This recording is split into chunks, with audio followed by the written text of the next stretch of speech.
2025 May മാസത്തിലെ എല്ലാ രാശിക്കാരിലെയും എല്ലാ നക്ഷത്രങ്ങളുടെയും വിശദമായ ഫലങ്ങളാണ്. ചിങ്ങം രാശി. മകം, പൂരം, ഉത്രം ആദ്യ ഭാഗം. തൊഴിലിൽ നേതൃത്വ റോളുകളിൽ പ്രകടനം മികച്ചതാകും. സാറ്റേൺ ഏരിയസിൽ പ്രവേശിക്കുന്നത് കരിയർ മാറ്റങ്ങൾക്ക് അനുകൂലമാണ്. സർക്കാർ പദ്ധതികളിൽ നിന്നോ ക്രിയേറ്റീവ് വേലയിൽ നിന്നോ ലാഭം ലഭിക്കും. രക്തസമ്മർദ്ദം നിയന്ത്രണത്തിൽ വയ്ക്കുക. അഹങ്കാരം ആരോഗ്യത്തെ ബാധിക്കാതിരിക്കാനും ശ്രദ്ധിക്കുക. പങ്കാളിയുമായി ആവേശഭരിതമായ സമയം ചെലവഴിക്കുക. ആകർഷണീയമായ വ്യക്തികളെ കണ്ടുമുട്ടാൻ സാധ്യതയുണ്ട്. അടുത്തത് കന്നിരാശി.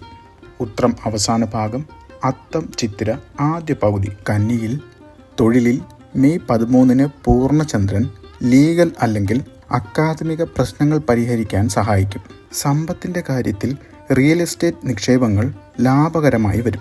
എന്നാൽ ചെലവുകൾ കൂടാതെ ശ്രദ്ധിക്കണം. ആരോഗ്യകാര്യത്തിൽ നടുവേദനയ്ക്ക് സാധ്യത കാണുന്നുണ്ട്. യോഗയും സ്ട്രെച്ചിങ്ങും ആവശ്യമാണ്. പ്രണയബന്ധങ്ങളിൽ ഹൃദയവും ആത്മാവും തമ്മിലുള്ള സംഘർഷം തുടർന്നുമുണ്ടാകും. ആഴത്തിലുള്ള ബന്ധങ്ങൾക്ക് സമാധാനം ആവശ്യമാണ്. അടുത്തത് തുലാം രാശി. ചിത്തിര രണ്ടാം പകുതി, ചോതി വിശാഖം ആദ്യ ഭാഗം.